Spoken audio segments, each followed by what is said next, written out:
আসসালামু আলাইকুম। কেমন আছেন বন্ধুরা? আশা করি ভালো আছেন। আলহামদুলিল্লাহ আমিও ভালো আছি। আজ আবারও চলে এসেছি সানা কিচেনের নতুন একটা রেসিপি নিয়ে। সয়াবিন রান্না করে আজ দেখাবো। কারণ আমি প্যাকেটে সয়াবিন নিয়েছি, গরম জলে আমি এটাকে ভাবিয়ে নিয়েছি, নিয়ে জলটা ছেঁকে নিয়েছি। আর এখানে আলু, টমেটো, ধনে পাতা, পেঁয়াজ, কাঁচা লঙ্কা, শুকনো মশলার মধ্যে গরম মশলা, 4টে লং, 2টো ছোটো এলাচ, দারচিনি। চলুন রেসিপিটা শুরু করি। আমি আলুগুলো ভেজে নেব।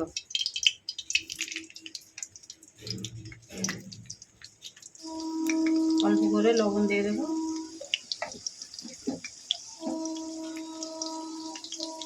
হলুদ দিয়ে দেবো।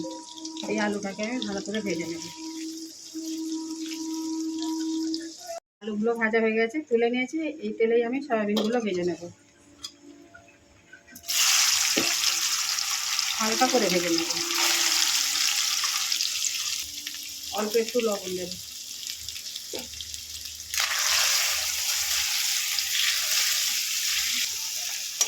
সয়াবিনগুলো ভাজা হয়ে গেছে, এবারে তুলে নেব।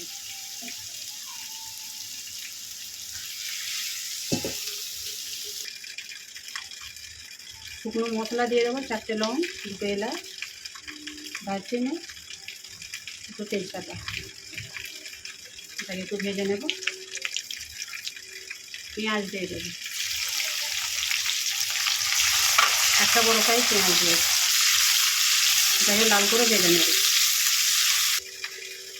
আদা রসুন দিয়ে দেবো, ভালো করে এটাকে ভেজে নেব। টমেটো দিয়ে দেবো,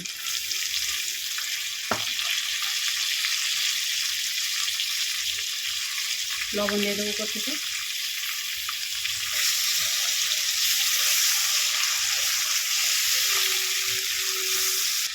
দু মিনিটের জন্য ঢেকে দেবো।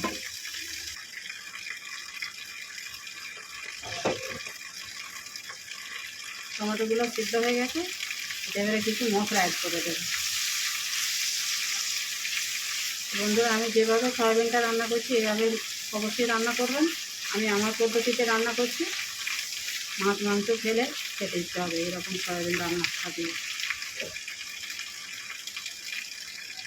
হলুদ দিয়ে দেবো, লঙ্কা, জিরে গুঁড়ো,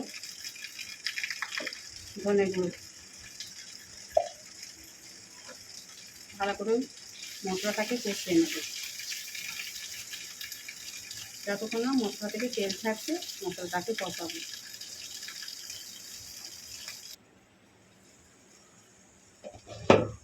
এখন তো মশলা থেকে তেল ছেড়ে গেছে, আলুটা দিয়ে দেবো এবারে।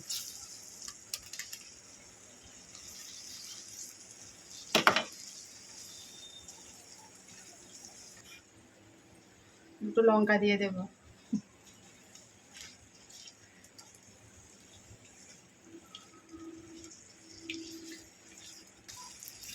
আলুটা ভালো করে কষানো হয়ে গেছে, এবারে জল দিয়ে দেবো। অল্প করে জল দিয়ে বন্ধুরা আলুটাকে আমাকে সিদ্ধ করে নেব। সয়াবিনটা বেশি সেদ্ধ হয়ে গেছে, তাই আগে আমি আলুটাকে একটু সেদ্ধ করে নেব।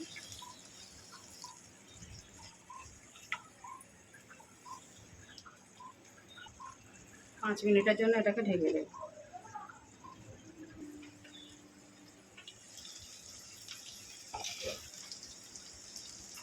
দেখুন কত সুন্দর তেল কেটেছে, আর আলু প্রায় সিদ্ধ হয়ে গেছে। এবার আমি এটা সয়াবিনটা অ্যাড করে দেবো। কালারটা কত সুন্দর এসেছে। সয়াবিনগুলো দিয়ে দেবো।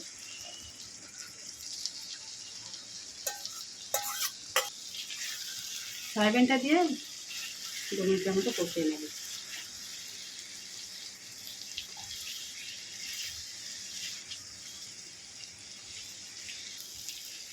কষানো হয়ে গেছে, জল দিয়ে দেবো এবারে।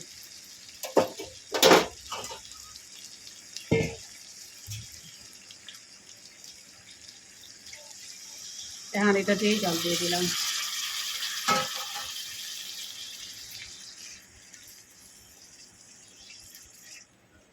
বেশি ঝোল রাখবো না, এবারে এটাকে ভালো করে আরেকটু সেদ্ধ করে নেব।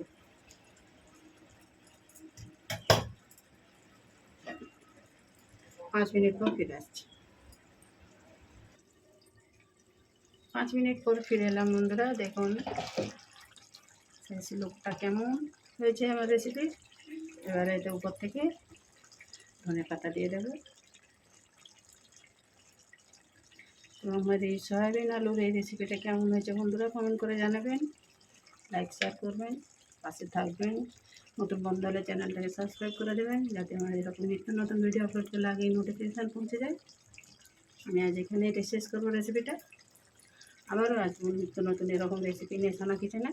আপনারা ভালো থাকবেন, সুস্থ থাকবেন, সাপোর্ট করে যাবেন। আর রেসিপিটা কেমন হয়েছে কমেন্টের দ্বারা জানাবেন। ভালো লাগলে একটা ছোটো করে লাইক করে দেবেন। আল্লাহ হাফিজ।